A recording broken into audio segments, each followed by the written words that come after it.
What is up, everybody? Happy Halloween. Welcome to Big Blue Avenue. I am your host, Trevor Lawrence, joined alongside Lightning McQueen. Lightning McQueen.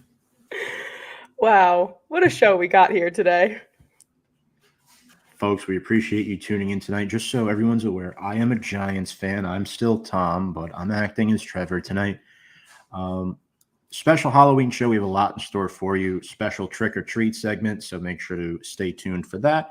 But if you're new to the show, watching us for the first time, want to check out some more content of ours, you can see our platforms there on the ticker momentarily scrolling across below. Sam, happy Halloween. And unfortunately, it's been a spooky season for the New York Giants, 2-6. And I'm getting memories of that black cat at MetLife back in 2019. Remember that? That was something. I remember that very distinctly, actually. I think it was like an omen of just what was to come for the New York Giants, because prime time loss hurts a lot more than the 1 o'clock loss, I gotta say. Difficult primetime loss for Big Blue, which leads us into our Week 8 key takeaways, Sam. And I want to start out with this game by asking you, what did you think of the decision by Brian Daboll to go for 2 when they were down 23-15? In my opinion, analytics is really starting to crush the NFL. It's ruining jobs. I get why they're doing it, but I am not one for going for 2 in that situation. I don't think it was necessary, at all. It's not like we were down by 2 points and going for 2 points was going to tie the game or win the game or something along those lines. So it didn't make any sense. It definitely needed to just go for the points, get the field goal. But I agree, it's funky to have the 2 points when you're down by that score. In complete alignment with you. Going down by 2 possessions and when you miss, you start to have to chase points, like back what the Giants did in 2022, Week 1 on the road against the Titans. They got within 1 point. They gave the ball to Saquon, and they won the football game. They escaped with a win. I think that is a situation where you're on the road and you're going up against a team that's better than you on paper. That's when you go for 2. You want to get out of there and survive rather than taking that better team to overtime, knowing they have the home crowd behind them, they have the better roster. You don't want to do that. I'm all for, but this situation, absolutely not. And the whole game, Sam, penalties were a killer. The lack of discipline. How about Deonte Banks getting benched? I mean, we got to talk about that. Yeah, that was rough, because this is obviously, we talked about it briefly last week about how Dexter had to sit down with him and have a conversation with him. And it's like, you're an adult. You should not have to be spoken to or sat down because you're chipping at the coach or your defensive leader or anything along those lines, because it's like, it just is stupid. And it was a very stupid way to get benched. You shouldn't have gotten benched you just shouldn't have done that at all. And it's just overall not happy with him whatsoever right now. Good point. Yeah, look, he'll be starting once again, but you're right. The conversation of between him and Dexter, I got to get to this comment. Noah Dog Dibler. Hey, Tom, I would say you look like Trevor Lawrence from Wish, but Trevor Lawrence already looks like he came from Wish. Wow. Dang, Noah. It is Halloween, Noah. And True. I know I tease Noah because he is a harsh critic on Trevor Lawrence, as he should. The guy's making $55 million a year and plays for a terrible franchise, and he needs to lead. He needs to help that franchise find its own, and it's going to be tough for him without Christian Kirk and Brian Thomas Jr. But yeah, and the crazy thing too is the Giants were down Cordell Flott, they were down Adoree Jackson, Trey Hawkins was banged up. They threw out Nick McLeod, rookie Drew Phillips, and Greg Stroman from the practice squad to start over Deonte Banks. I mean, that was a pure discipline move by Brian Daboll, and Jerome Henderson has to get that DB room under control before the season continues to spiral. Philadelphia Eagles getting ready to beat the brakes off the Jaguars. Yes, Malik Savage, I completely agree with you. The Eagles are actually my lock of the week. But I also think too, Sam, I want to see Malik get the ball a little bit more. And I agree. Theo, our new tight end, he's getting more touches. I like him a lot. What do you think of Theo? I think he's a really good player, good hip bend, and made that awesome catch over the middle of the field on that drive there. Yeah, it was. I actually realized we were really throwing the ball over the middle quite a bit on Monday night. But no, I love Theo. And you know me, how I feel about my tight ends. I just, anybody did Bellinger, obviously Darren Waller, but not anymore. But I just love to utilize the tight end position, and to see him actually getting involved on the offense and getting into it. It's nice to see, because I feel like we don't normally utilize our tight ends to the best of their ability. So it's nice to see Theo get into the mix a little bit more. Absolutely. And another thing too, Sam, Josh Azudu did not start. Chris Hubbard did. And the fact that Chris Hubbard, who was signed off the 49ers practice squad, was able to look like a serviceable left tackle tells you everything you need to know about Josh Azudu. He's trash. He's not an NFL lineman. Sayonara. I don't want him to start another game this season. Yeah, I mean, if you have somebody who can fill in that position that Andrew Thomas has unfortunately not been able to do for us right now, do it. If it's not broke, don't fix it. So obviously Azudu is not doing his job. It's not good, but we're getting positive outcomes with somebody else. Then obviously that other person should be starting. It doesn't make sense to put Azudu back into the game. I was kind of surprised by this offensive line. I feel like they weren't absolutely atrocious as they have been in the past. But still was pretty rough to see TJ Watt just breaking through, getting Daniel Jones towards the end. Oh my God. All I saw was Daniel Jones on the ground. It was I think maybe they got tired. I don't know, but it was just towards the end, it was rough, but they tried their best for sure. They were not awful. Highsmith and Watt each had 2 sacks. That was a problem. Greg Van Roten, I want to talk about him. 34-year-old vet, Long Island guy. Had the number 1 run blocking grade among all starting guards this past week, 87.3, first in the National Football League. And yeah, look, I agree with this comment. I respect the hell out of Daniel Jones because I think he's a baller. He's very, very emotional as of late. He wants to win, but you're right. It's time to get a new quarterback, and I think the Giants might be a quarterback away from being contenders. It's a possibility. I know there's other holes on this team, but eventually you need a quarterback that cannot play bad when the line plays bad all the time. Jones is that type of quarterback that needs everything right to succeed and get to that top 10, 15 level. That can't happen. We've said so many times, anytime there's a key to the game, it's protect Daniel Jones or, so on and so forth. And at the end of the day, yes, of course you want to protect your quarterback. But if your quarterback cannot get a play in just because somebody's broken through your offensive line, unfortunately, they're not a starting NFL quarterback.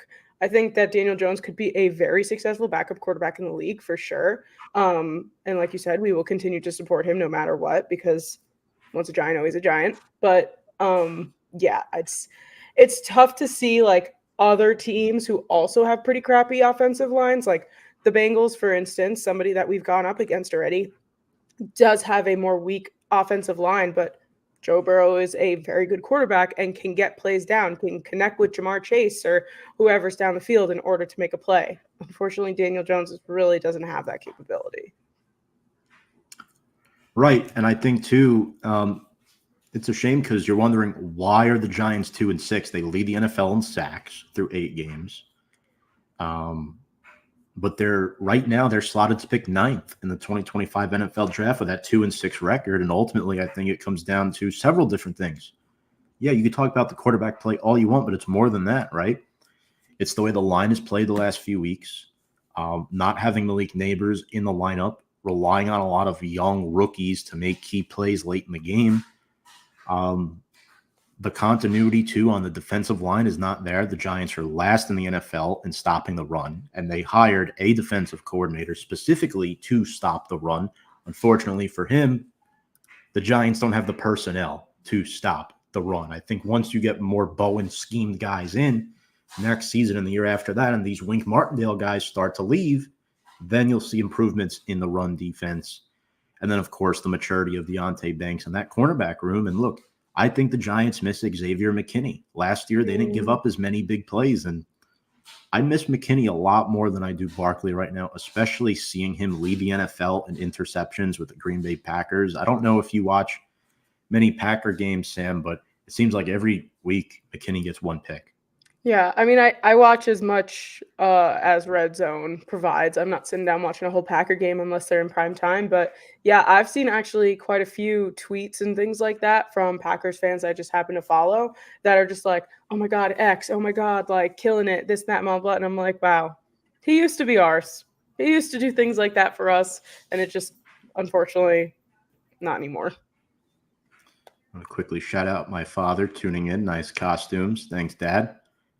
I know this is a Giants fan show, but I have to say my Jets are worse than the Giants. They're certainly not much better, that's for sure. But we'll see if they can overcome the Texans today. So I went to the Notre Dame game at MetLife on Saturday. Great time, by the way. I'm a big Notre Dame fan. They have more touchdowns at MetLife this season than the Giants and Jets do combined. Let that sit for a minute. Take that awkward silence, Sam. Just process that. Yeah, no, that's the most insane stat I've ever heard in my life, actually. Yeah. Just goes to show. I don't know about franchise for Tommy DeVito. That's a big stretch, but a serviceable backup. I'd like to see him develop into a number 2 quarterback next season and move on from Drew Lock. I would love that. Mm-hmm. Let's get to our trick or treat segment since it is Halloween. Got a couple treats here still. So basically, too much candy today. I know, right? It's like I had to stop eating it, and I don't know. Got this little bucket here at work. It's a little Dunkin' bucket. How cute! Yeah, still a little bit in there. Yeah. So nice. Anywho, trick or treat. So basically, this is a segment. We're going to bring up 3 Giants-related topics, and we're going to say if it's basically buy or sell. We're just replacing the words with trick or treat. So trick, you don't think it's going to happen. Treat, you do think it's going to happen. So Sam, I'll ask you the first one, and you'll go first. Okay. And folks, in the comments section, if you're watching this live, feel free to comment your answers as well. We'd love to hear from you. The first topic is Giants trade either Azeez Ojulari or Darius Slayton by the trade deadline. I say treat. I think for sure that this is something that's going to happen. Unfortunately, and I feel like on Monday night, Slayton was kind of like an honorary player of the week for me. I think that he was exactly where he needed to be on the field whenever he was connecting with the ball. So as much as Slayton is good, like, I don't know, it's not adding that much to our offense. And Azeez, he had that one really good week, but honestly, not really adding much. And if we can move some things around and trade some guys and, get something in return in order to make us just a little bit better, I would not be upset if either of these guys. I would be a little bit upset if Slayton got traded, but both of them, it's not going to make or break us, to be honest. I would be a little upset if Azeez got traded because you know me, Sam. I'm a huge Azeez fan. He's one of my favorite players on the team, but contract year, writing's on the wall. Probably not bringing him back next season, but he does have 6 sacks through 8 games, and that's impressive. Granted, a lot of that has come with Thibodeau being injured, more opportunity for him. I'm going to go ahead and say this is a trick, and I only say that because the talks haven't really heated up. With Slayton, as long as the Giants continue to stick with Danny Dimes, Slayton is going to be there. And with Azeez, you can also get a comp pick for him if they lose him via free agency in the offseason. So I'm going to go Trick here, although I would not be shocked if either of them do get traded. Would love to get decent draft capital back for either of them. All right. Next up, Daniel Jones will be benched in the month of November. Sam, trick or treat? I say treat. We've already seen it happen once. And I know they've gone, they said like, yeah, no, he's still our guy. Honestly, if we continue to play the way we've been playing, or Daniel Jones have been playing, and then we go into Germany and look like that up against the Carolina Panthers, like there's no way. Like there's no way that they don't have like mix it up a little, even though Drew Lock isn't really that much better. If I had to pick one of the three, I'd probably want Tommy DeVito in there. But yeah, I would not be surprised if we see Daniel Jones hit the bench again because we've already seen it happen once. Let's take a look at the Giants' schedule through the month of November. So it's the Commanders this weekend. Mm-hmm. Then you're in Germany against the Panthers. Home against the Bucks following a bye. Remember, there is a bye between the Panthers and the Bucks, and there's a good chance Mike Evans will be back by then. And then it's Dallas on Thanksgiving. Oh. You're looking at 1-3, 2-2 at best. So at that point, with the Giants season in the dumps, I'm going to go ahead and say this is a treat.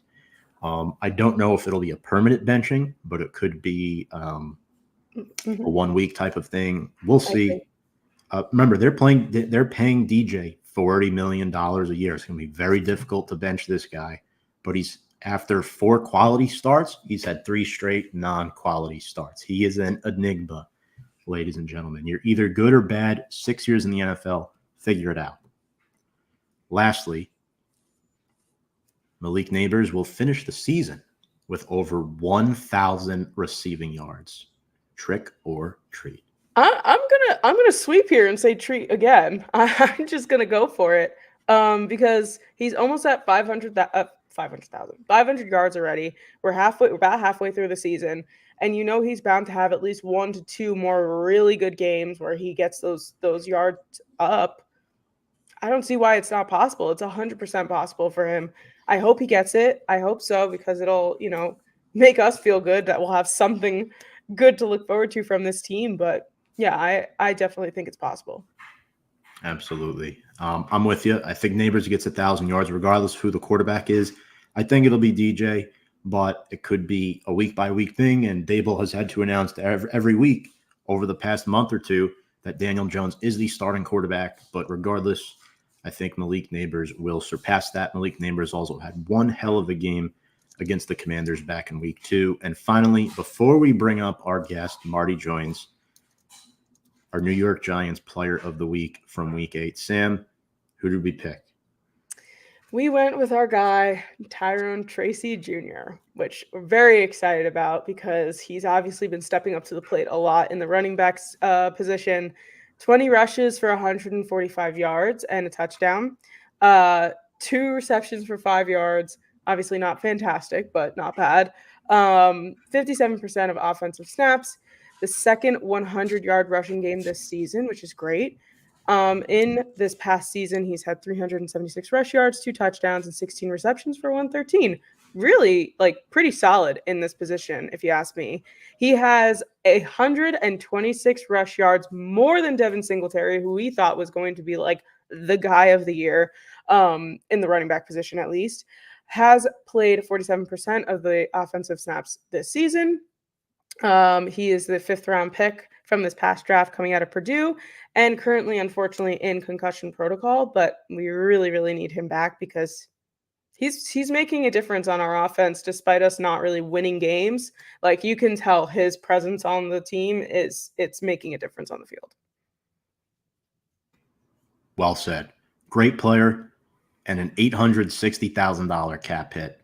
That's why you don't pay running backs, folks. Massive salutes to Tudo. Tudo, appreciate you across the pond. Beeve White, appreciate you. That is profanity, but we will read it. NFL with drop passes. Look.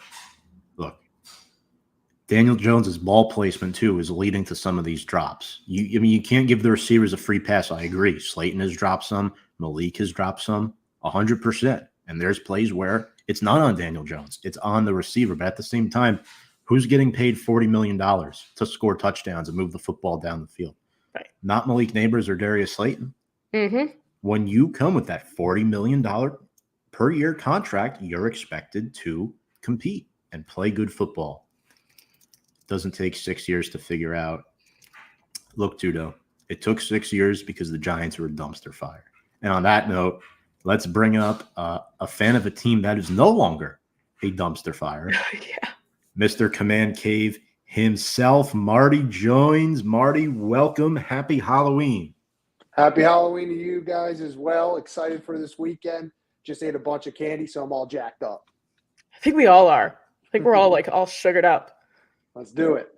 Awesome. What jersey is that? Is that Kerrigan or Art Monk, all-time franchise leading receptions, yards, touchdown. Great blast from the past. Figured I'd throw them on, throw on the shades to look extra cool tonight for the show. Absolutely. Love that, Marty. 6-2.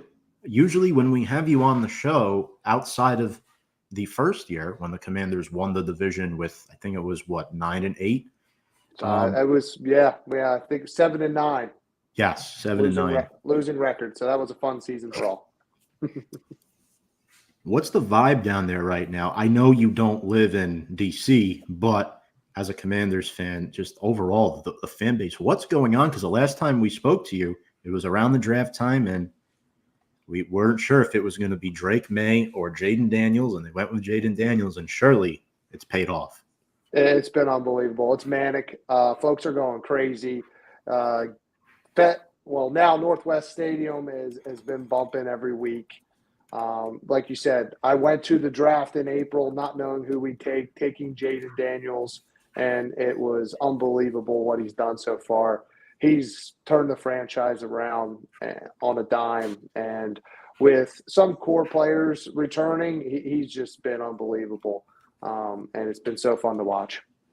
How were you feeling after last week with that ending to that game that I think was one of the most insane things I've ever seen? Lost my voice, almost almost throw the phone. It was insane. I thought we dominated the Bears through and through. I mean, Caleb Williams had 36 passing yards going into the third quarter. He had two really nice drives in the fourth quarter against us, but defense played well. Offense, we moved the ball. We almost just over 400 yards of offense. Just our biggest concern right now is red zone offense, one of the worst in the league. So that's something we've got to work on.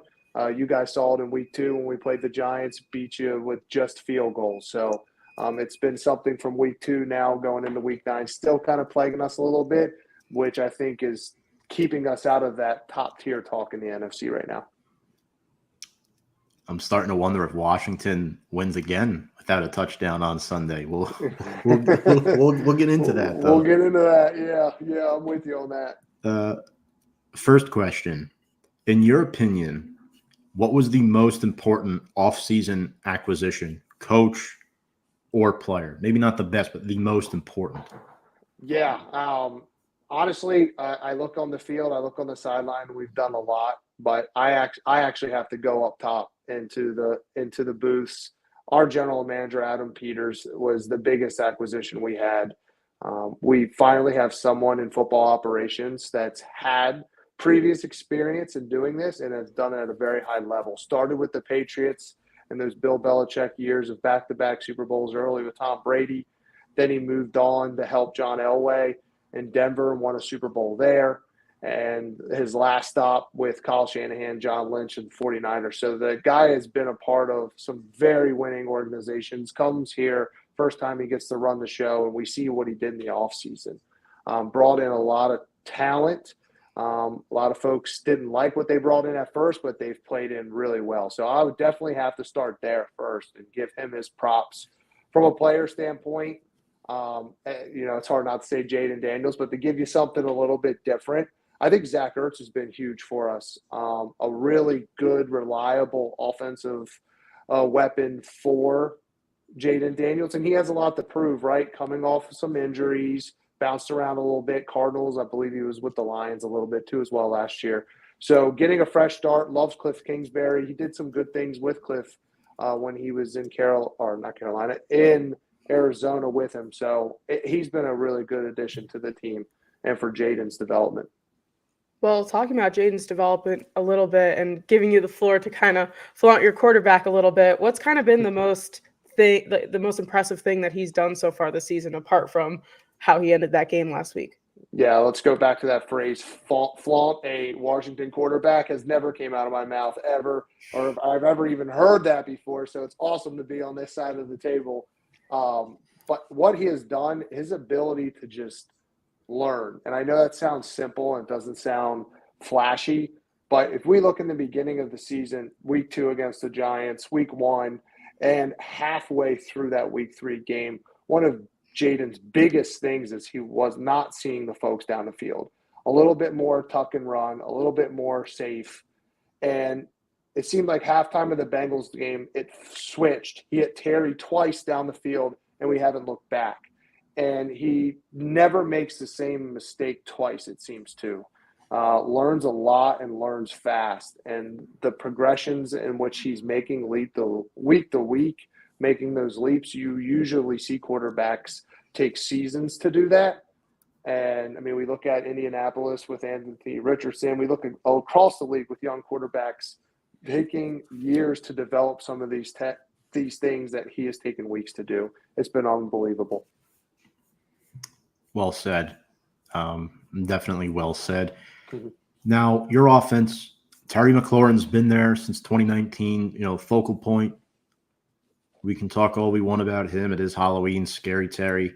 And I think you might have answered this in the first question, Marty, but who else do you think needs to step up as that number 2 option? Obviously, you guys signed a couple free agents this offseason, and you drafted Luke McCaffrey, but who needs to be that number 2 player, not just this week against the Giants, but going forward down the stretch this season? Yeah, I think going down the stretch with Scary Terry on the outside, there's been a couple of players who have really done well for us that we've picked up. But one that I'm really looking at is Austin Eckler, running back, longtime Charger coming in, started off really well for us. He had some very big plays early in the season, got hit in Cincinnati, concussion, missed a week, and is kind of still working his way back, still trying to find that rhythm that he had early on. But that could be someone heading down the stretch, and I think that they're holding them back, but holding him back for the stretch of the season. For sure. So we're talking about the defense now. The Commanders have the 31st ranked rushing defense this year, which is only one ahead of the Giants. Why is this defense struggling so much with this? Yeah, defense is struggling up the middle right now. We did lose Jonathan Allen, which was a big loss, but I think we're still gelling. We've played some pretty good rushing attacks, Baltimore Ravens in there to really throw things off with Derrick Henry. But I still think we're gelling in the middle. We're still trying to develop some young players in there too. And I think our defensive coordinator, Joe Witt's done a great job. And so far, I know the stats don't show it, but they're playing better each week, and that's what I like to see. Yeah, absolutely. Commanders, Giants, both the bottom 2 in rush defense right now. Part of that is, losing Jonathan Allen, former first-round pick, also the opponents, as you mentioned as well, Marty. But nevertheless, you're 6-2, new head coach, new GM, sort of similar to the 2022 Giants. Obviously, the quarterback situation is different, but I remember 2 years ago, Sam, we were 6-2. At this time of the season. Now, Marty, I ask you, how do you foresee Washington finishing out this season? Do they make the playoffs? Do they win the division? Obviously, Philly is knocking on the door. So I want to hear your thoughts on that. I would love to beat the chest and say, hey, we're going to win 12, 13, win the NFC East. Still some concerns, though, right? Defensively, rushing-wise, up the middle, outside corners have been a really big struggle this year. Offensively, as great as it seems, we're third in scoring, still 32nd in red zone offense for the year. So it shows that we're very explosive, but we still need to work out some kinks. Nervous with Philly. I feel like they're about to hit their stride here, and we get them twice still. So here in a few weeks in Philly, Thursday night game, which should be fun. But I think this team is definitely a playoff team for sure. They're definitely a playoff team. Over 80% chance of making the playoffs without a huge collapse. I can see why we couldn't make the playoffs. And as Giants fans as well as any, if you get into the dance, you never know what's going to happen. And with a quarterback being this explosive, if the defense can learn something, I could see a run in the playoffs where we can win a game or two in tough environments. But it's still a younger team at some core places, and we'll see how it folds out. I feel like the Commanders this year are giving the same vibes as the Texans last year. Like they look really good, really strong, rookie quarterback heading into the playoffs. They make a statement, but then, it kind of will fizzle out as the playoffs go on. Yeah, we'll run across a team that has that experience. I mean, in the NFC right now, Detroit's one that no one's probably going to want to see. Eagles catch their stride. Still can't count out the 49ers with their experience and if they can get healthy. So there's still some other teams in there that you definitely don't want to see come January, February. But on the other side of the coin, I don't think people are going to want to see this offense either during those time frames. So it's going to definitely be fun. I'm so glad that I'm talking about playoff football and not the draft like we were last year. Just excited. Right. And before we get into our keys of the game, last time we met, Washington wins 21-18. I thought Daniel Jones had a solid game that week, had the 2 touchdowns. Malik Neighbors had 127 yards on 18 targets and a touchdown. However, the Commanders held the ball for 37 minutes thanks to 133 rushing yards from Brian Robinson Jr. And he has been a bell cow this season. I mean, he's been such a good player since coming into the league. Obviously, almost didn't make it into the league, but he's such a good between the I love watching him run the football. Obviously, not against my Giants though. He should eat. Yeah, he's been so great for us and has really helped Jaden's development. He did not play against the Ravens, and it showed. We didn't have that person who could just get 4 to 6 yards for us when we needed it. So glad to have him back fully healthy and looking forward to the stretch with him too as well. 100%. Sam, keys to the game. How do our Giants pull off the upset? Now, traditionally, the Giants are very good against Washington, but this season, it's not. Yeah, I feel like the keys to this game is definitely going to be to stop Jaden Daniels because we've obviously seen what that kid is capable of, and we cannot afford, seeing a Hail Mary like that at the end of the game to put the nail in the coffin. So I'm definitely going to say that Jaden Daniels needs to be contained, and I think that that's something that the Giants defense is definitely capable of doing. But they have this stacked team. I mean, I feel like going into the season, I was looking at the roster and I was like, wow, this is actually really strong. Zach Ertz, Austin Eckler, Brian Robinson Jr., Scary Terry, like that's a really solid offense. And with Jaden Daniels and the talent that he has, it's shows. So if Jaden Daniels is that, that center of gravity, that nucleus that's pushing out that offense, to contain him, I think it's going to be a huge part. What about you, Marty? What's key for Washington on the other edge of the spectrum here? Yeah. Offensively is put the ball in the end zone, right? Week 2, definitely probably didn't deserve that win, right? Graham Cano goes out the first play of the game, totally changes that game for you guys in mindset once you pass the 50. Squeaked one out, love division wins. We'll get them however we can take them.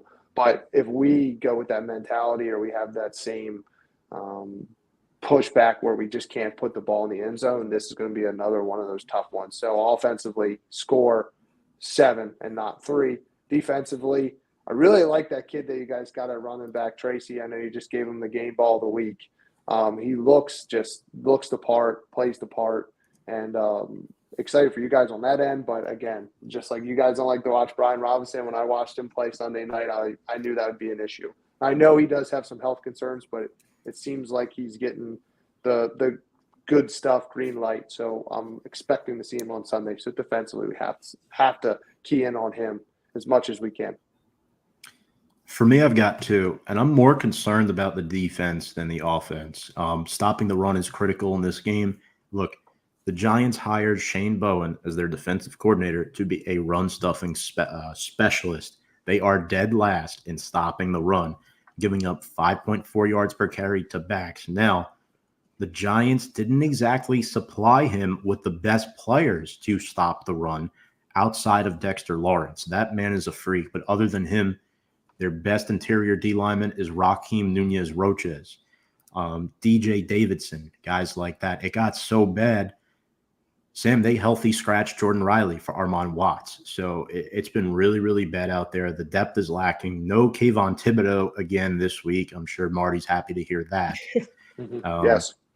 And then you mentioned Austin Eckler before. He's a home run hitter, excellent pass catching back. He's a problem too. He had 52 rushing yards last week. So the Giants, it's not just Brian Robinson Jr., it's Austin Eckler. Change of pace as well. And you could throw Daniels in there and be like, yeah, this boy could take off. And the biggest thing that's impressed me with Daniels, Marty, he doesn't throw many interceptions. He takes good care of the football. He's able to get the ball out to his receivers, which leads me to my extra key here. I know I'm cheating a little bit, but Terry McLaurin, you must contain this man. Now, week 2, they did.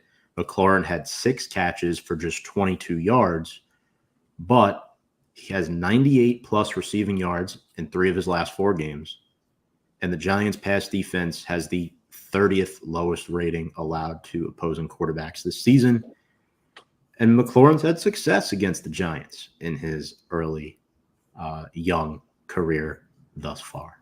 I know we talked a lot about players, but let's give 2 players to watch on each side, 2 for Washington and then 2 for the Giants. Marty, we'll start with you here. Who do you got for your Commanders and then our Giants? Yeah, so 2 players to watch for us. One, sort of a sleepy, sneaky kind of guy that I think could help us is Luke McCaffrey this week. We have some issues at left tackle due to injury. We'll see what happens there. I know Thibodeau's out, and he always looks great against us. I believe like more than half of his career sacks are against us, so glad to see him out. But nevertheless, you guys still have a good front. We need to keep Jaden upright, and I think throwing it quick will help McCaffrey get into a rhythm too. I'd like to see him get going. On defense for us, as always, it's Benjamin St. Jude's corner. Malik Neighbors just dominated him last time we were playing. There wasn't much he could do, so try to throw different bodies at him, try to throw different people. We'll see what happens there. From the Giants standpoint, 2 people that we have to watch out for. I've already touched on it a little bit, the running back, Tyrone Tracy. If we can try to contain that, make the Giants one-dimensional, I think that'll be best for us moving forward. And then defensively, that sexy Dexy in the middle. Our interior offensive lineman's been the strength, but like you mentioned, that he's a freak. So someone that we're going to have to definitely keep our eye on there too as well. I feel like Marty took my Giants that I was going to pick. So I'll try and switch it up a little bit, and I'll go with like our traditional Daniel Jones here. Daniel Jones has obviously not performed the best in recent weeks, but we know that he has the capability of doing it, and we know what his record is like against the Commanders. He does play well against this team, and I think that because of the fact that this is our second time playing them, hopefully it's like a little bit, I don't want to say easier, but a little bit more competitive in that way. So I'll say Daniel Jones, and I'll say Malik Neighbors as well, just because I just want to see him get the ball a little bit more. Because he's been doing well, and he's always open, and that's great. I definitely would love to see him in a few more plays on each drive, though. And for the Commanders, he's on the quieter side, but I'm going to say Zach Ertz. I know he's a vet, and he's the quote unquote old guy, but we always struggle with tight ends, and tight ends seem to pop off in games. So I'm going to say Zach Ertz for that reason. And I'll go both QBs here. I'll say Jaden Daniels as well, just because kid's a monster. And I just really enjoy watching him play too, which is unfortunate because you guys are in our division, but like every single week I feel like I'm like, Jaden Daniels looks amazing. Like every week I feel like I'm saying that. So I'll say those guys. Awesome stuff. Marty, question, is Frankie Louvu on pace to play, or is he in doubt? I know he has 2 DNPs in a row over the last 2 days. Yeah, I'm hoping that it's just more of a rest thing. We're getting into the meat of the season. Our bye week's still not for another 5 weeks, so I hope it's just a common thing where we're going to see more names pop up there. So what I'm reading is he should be able to go. If he wasn't, that'd be a huge loss because he's been. Although Bobby Wagner gets the praise, Louvu should get the silent praise of being the heart and soul of that defense. Right. So with that being said, I'm going to go with Wagner here.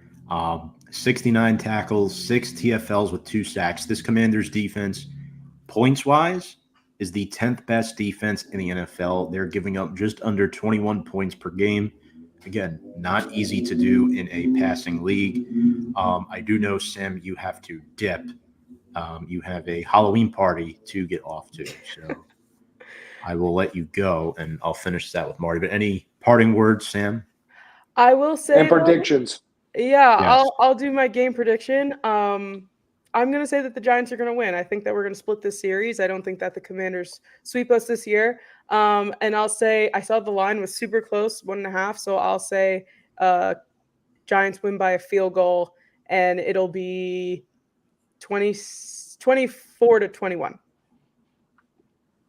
All right. Thank you very much, Sam. I hope that happens because I'll be there. Yes. And thank you, Marty, for coming on. Yes, Appreciate thank it. you. Thank you. Good All right. luck. See you later, guys. Thank you, Sam.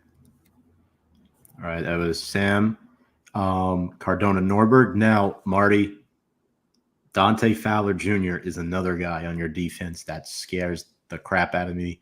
4.5 sacks this season so far, with Andrew Thomas being out for the season. That leaves Chris Hubbard, a guy we signed off of San Francisco's practice squad just 2 weeks ago. So I'm going to go defense there with my 2. Obviously, Jaden Daniels was mentioned. Zach Ertz, another guy, 7 catches last week. For the Giants, Brian Burns, for me, quietly 5 sacks, 7 TFLs, leads the team too with 6 passes defended this season, or tied for the team lead. So Burns can also drop back into coverage as a linebacker and make some plays in addition to rushing the quarterback. And then for me, offensively, I'm looking at Theo Johnson, the rookie tight end, over the middle of the field. He was not that involved the first week of the season, but a 4th-round pick out of Penn State. He has been coming on a lot as of late, and you want to add an extra weapon to Neighbors, Wandale, and Darius Slayton. It's Theo Johnson over the middle of the field, a much younger version of your Zach Ertz, Marty. So those are my 2 players to watch for each team. And with that being said, let's get into the game predictions. We know Sam has picked the Giants, folks. Marty, who are you taking in this one, and what is your final score? This is a tough one. Week 2's matchup was a classic Commanders-Giants game where a little bit ugly, a little bit back and forth, 1-score game. It seems like it's been like that for us for the last couple years. Daniel Jones has always looked great against us. I don't expect anything different. I think he'll look to find rhythm with Neighbors. It's going to be difficult. But I still think our defense has been playing at a better level than we were week 2. Offensively, we still have some scoring woes, as crazy as that sounds, in the red zone. I don't know if we're going to continue that or not, but I think we will. I think the Giants are going to come ready to play. I'm going to take the Commanders, have to, but it's going to be ugly and close. I'm going to go Commanders 16, Giants 14. Low scoring, like it. Low scoring. Again, I think we're going to have some woes. I'm thinking we're going to get 3 field goals and a late touchdown, and the Giants could potentially get up quick, score a touchdown or 2 in the first half, and then maybe fizzle is what I'm thinking on this one. And again, just the ugly NFC East game that the national media and most folks will hate, but you and I, Tom, will be glued to the TV for every second. 100%. Yep. Yeah, look, the Giants in a bad season like this, they typically split with the Commanders, but if they were, it would have been in week 2, in my opinion. That was their game to win. They blew it. I will be in attendance. I would not be shocked if the Giants win. They typically play well against Washington, but Marty, unfortunately, I'm going to side with you here as far as picking this game. Not happy about it, but I think Washington wins by a final score of 23-20. Ultimately, I think the Giants look good early. They get out to a lead, but Washington is 6-2 for a reason. The Giants are 2-6 for a reason. So I don't see us being able to stop the run. And last year, when the Commanders went to MetLife, Sam Howell, they almost came back and won that football game. It came down to a couple plays, and the Giants were able to get a stop. This time around, there's a different man under center, and I'm a little bit more concerned about that. Plus, in week 2 as well, Marty, it seemed like Daniels was still getting his feet wet a little bit to live in action game playing. I think this time around, week 9, he'll be much more in rhythm, and the game has definitely slowed down for him. Yes, agreed. And he's made leaps and bounds from week 2 to now. Still, again, concerning on the offensive side is not punching it in. And although Giants have had their defensive woes, this is an NFC East battle, and we're on the road. So all records out. Neighbors is going to be fired up for this one. Daniels is going to be fired up for this one. There's going to be a lot of people internally fired up from the Giants standpoint too as well, to try to get a win and save their season and turn it back around. Absolutely. And I think that very well might happen. Hopefully it does for us, but it'll be left to be seen. Marty, thank you for rolling with the punches tonight. I know it was Halloween, so we had to adjust the time a little bit here. Much respect and appreciate your flexibility with us. Love having you on the show. Yeah, Awesome. No worries. Yeah, can never turn down an NFC East preview like this. Love joining. Hope everybody has a happy and safe Halloween, and looking forward to Sunday. On behalf of Mr. Command Cave, Marty Joines, Sam Cardona Norberg, my name is Tom Scavetta, folks. Make sure to check out our social media content on Instagram, Twitter, and YouTube at Big Blue Avenue. And I'm only wearing this jersey because it's Halloween, folks. Don't worry. I'm a diehard Giants fan. I just wanted to show the people that I can dress up a little bit. Marty rocking the shades too tonight as well. Appreciate you all. Yes. And without further ado, Marty, I say this at the end of every show. So let's go Big Blue.